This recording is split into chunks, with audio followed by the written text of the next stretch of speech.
एक वो नेता जिसको पूरे देश ने नेता माना, एक वो नेता जिसको उसकी पार्टी में किसी ने नेता नहीं माना। सोनिया गांधी जी की इच्छा थी तो सारे डेलीगेट्स ने खड़गे जी को वोट कर दिया और शशि थरूर जी ने नामांकन वापस कर लिया।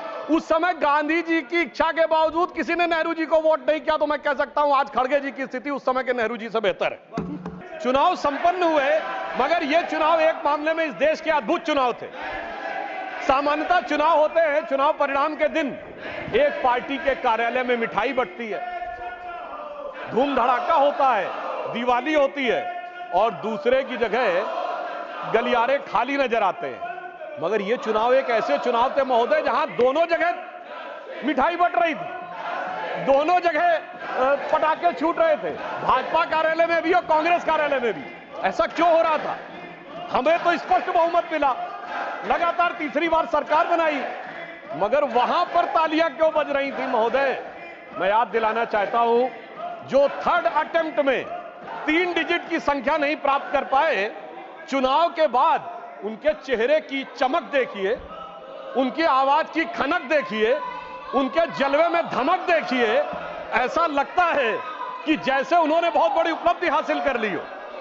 उसका कारण यह है महोदय कि एक बच्चा होता है जो टॉपर होता है, जिसे डिस्टिंक्शन मार्क्स मिलने थे, वो फर्स्ट डिवीजन मार्क्स पाए तो उसके चेहरे पे वो खुशी नहीं होती है, और धड़ाधड़ फेल होने वाला बच्चा ग्रेस मार्क्स पा के अगर थर्ड डिवीजन पास हो जाए तो उसके चेहरे पे बहुत खुशी होती है। मैं ये भी बताना चाहता हूं महोदय, एक जो हमारे कांग्रेस के साथियों में बहुत उत्साह और उल्लास नजर आ रहा है, तो मैं एक अपना अनुभव बताना चाहता हूं। हमारे जनरेशन के जो लोग हैं उन्हें याद होगा कि उस जमाने में जब परीक्षा का परिणाम आता था तो सिर्फ डिवीजन पता लगती थी, फर्स्ट डिवीजन एक, रोमन में सेकंड डिवीजन और थर्ड डिवीजन। एक हम लोगों के मोहल्ले में सज्जन थे, वो थर्ड डिवीजन पास हुए, एक लड़का, और एक फर्स्ट डिवीजन पास हुआ। फर्स्ट डिवीजन वाला मेरिट एक्सपेक्ट कर रहा था, तो फर्स्ट डिवीजन वाले के यहां खुशी नहीं थी, तो दूसरे ने पूछा, भाई तुम थर्ड डिवीजन पास हुए हो तो तुम्हारे अंदर खुशी क्यों है, इतनी खुशी क्यों है? तो जानते थर्ड डिवीजन वाले ने क्या जवाब दिया? साहब ये तो फर्स्ट डिवीजन आए ना, एक, हमारे तो 3 हैं, फर्स्ट डिवीजन विद 2 बॉडीगार्ड। तो ये हमारे सहयोगी फर्स्ट डिवीजन विद 2 बॉडीगार्ड्स का जो उल्लास मना रहे हैं, उनके लिए मैं बताना चाहता हूं कि वस्तु स्थिति यह है कि 3 साल मिलाकर 42, 44, 52 और 99 मिलाकर इनके उतने नहीं है जितने अकेले भारतीय जनता पार्टी के 240। मैं ये भी याद दिलाना चाहता हूं, 1984 के बाद से आज तक 40 साल में कभी कांग्रेस को 240 सीटें नहीं मिली हैं। पीवी नरसिम्हा राव जी के समय में 232 मिली थी, बाद में उनकी कुछ सीटें बढ़ी थी, यानी जो 40 साल में मुकाम नहीं हासिल हो पाया, उसके बावजूद उन लोगों की जिस प्रकार की उच्छृंखलता दिखाई पड़ती है, उसके लिए मैं कहना चाहता हूं, इन्होंने कितनी कोशिश कर ली, मगर प्रधानमंत्री जी तीसरी बार स्पष्ट बहुमत के साथ प्रधानमंत्री बनने में सफल हुए। तो इन लोगों के लिए एक बात कहना चाहूंगा मैं, एक लाइन प्रधानमंत्री जी की तरफ से, कि दरिया का सारा नशा उतरता चला गया, वो मुझे डुबाता रहा और मैं उभरता चला गया। दरिया का सारा नशा उतरता चला गया, वो मुझे डुबाता रहा और मैं उभरता चला गया। और ये 44, 52, 99, अरे मंजिल समझ के बैठ गए जिस पे चंद लोग, मैं ऐसे कितने ही रास्तों से गुजरता चला गया। राष्ट्रपति महोदया ने बिंदु क्रमांक 3 में एक और बात स्पष्ट की कि 60 साल के बाद एक ऐसा मौका आया है जब लगातार तीसरी बार किसी प्रधानमंत्री को बहुमत प्राप्त करके जनता ने आशीर्वाद देकर सदन में भेजा हो। और जिस समय प्रधानमंत्री जी ने के बारे में यह विषय आया था, उस समय हमारे विपक्ष के साथी लोग बहुत ज्यादा डिस्टर्बेंस भी किए थे, उनके अंदर कुछ एक बेचैनी नजर आ रही थी। क्यों? क्योंकि मोदी जी ने लगातार 3 बार स्पष्ट बहुमत प्राप्त करके वो कार्य किया है जो पंडित जवाहरलाल नेहरू जी के रिकॉर्ड की बराबरी कर ली।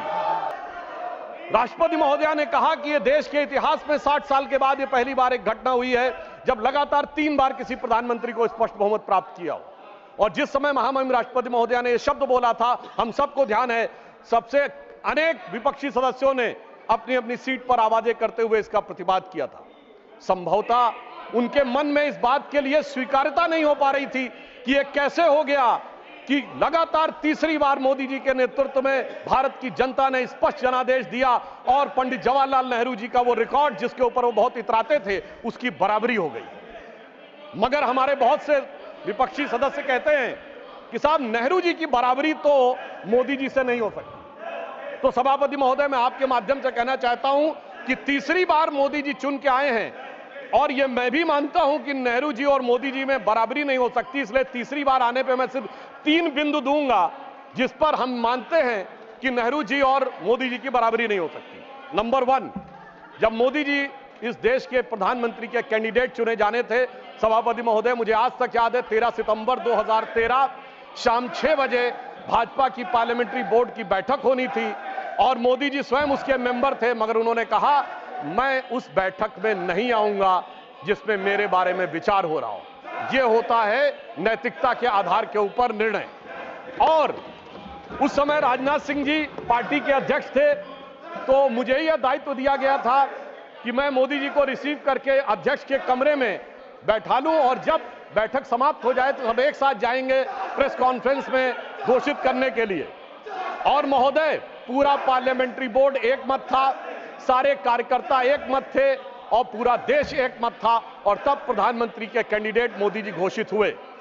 उधर पंडित जवाहरलाल नेहरू जब कैबिनेट मिशन प्लान के तहत 26 अप्रैल 1946 को कांग्रेस का नया अध्यक्ष चुना जाना था और उसके लिए कांग्रेस वर्किंग कमेटी की बैठक होनी थी और 20 अप्रैल को मौलाना आजाद को गांधी जी ने लेटर लिखा कि आप अपना नामांकन वापस ले लीजिए और मैं चाहता हूं कि नेहरू जी प्रधानमंत्री बने, परंतु इसके बावजूद उस बैठक के अंदर क्या हुआ इसका रिकॉर्ड आचार्य कृपलानी ने अपनी किताब Gandhi his life and thought, Maulana Azad ने अपनी किताब India wins freedom, Rajmohan Gandhi ने अपनी किताब सरदार पटेल और उस समय के सबसे प्रख्यात पत्रकार दुर्गादास ने अपनी किताब India from Curzon to Nehru and thereafter में लिखा है कि 1 वोट मिला पट्टाभी रमैया को और शायद 1 या 2 वोट मिले आचार्य कृपलानी को, शेष सारे वोट मिले सरदार पटेल को और 0 वोट मिले जवाहरलाल नेहरू जी को।